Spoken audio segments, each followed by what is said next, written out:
So, you're trying to get your first job out of college, and one of the things you're expected to have is previous work experience.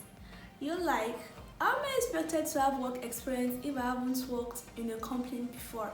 You're staring at your CV, it's blank, it's empty, and you've got no idea of what you're going to put on it.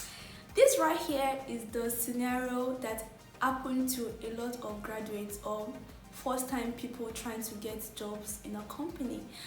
But does this mean that because you don't have previous work experience, you can't get a position in your dream company? No, definitely it can't stop you.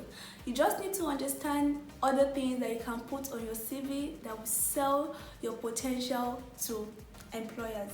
What are these things that you can put on the CV? Watch on, let's know them.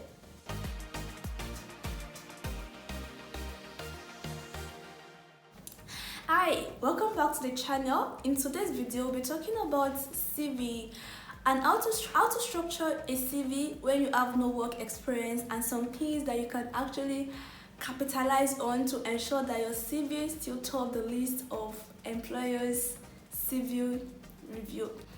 This video is going to be in two parts. The first one is just running through the things that you can put on your CV that will stand out or like act in as work experience for you. And the second part of this video is going to be about how to craft out your own CV. There's going to be a sample to be run, like for us to go through together. And at the end of the video, there's going to be a free template that you can download to craft out your own CV.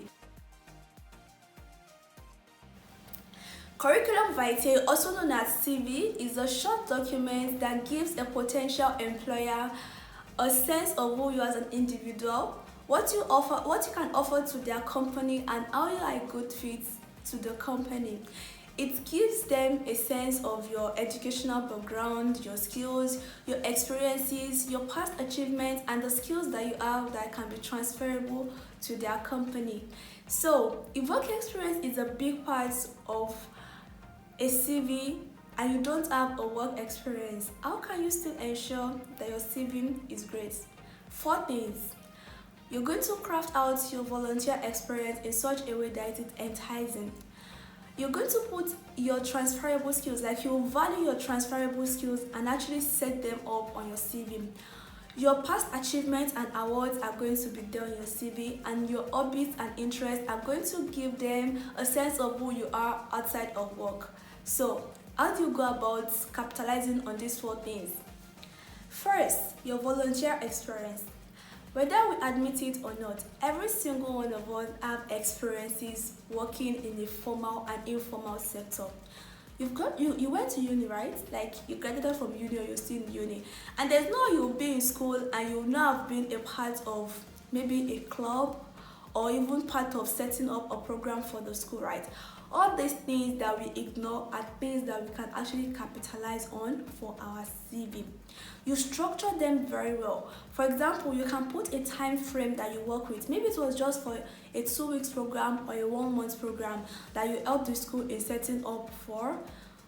You write out the school or the program that you set up for. You write out what exactly you did there, the people you worked with, and most importantly, the result. Because yes, the employers want to see that you are capable of doing something and you're capable of achieving results.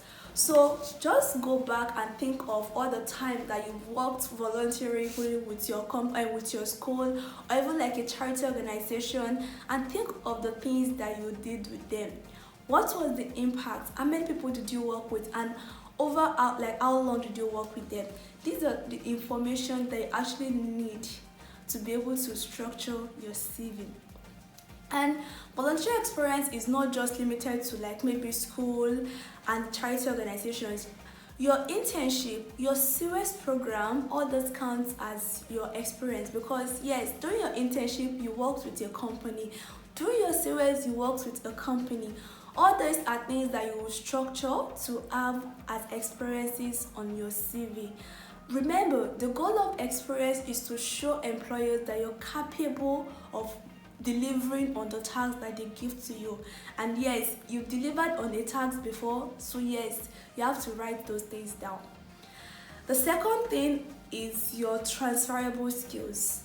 We're not just sitting here without skills, like whether it's video editing, graphic designing, project writing, copywriting, like project management. The lists are endless. We all have skills, things that we're very good with, and these are things that companies actually need. These are things that will benefit companies.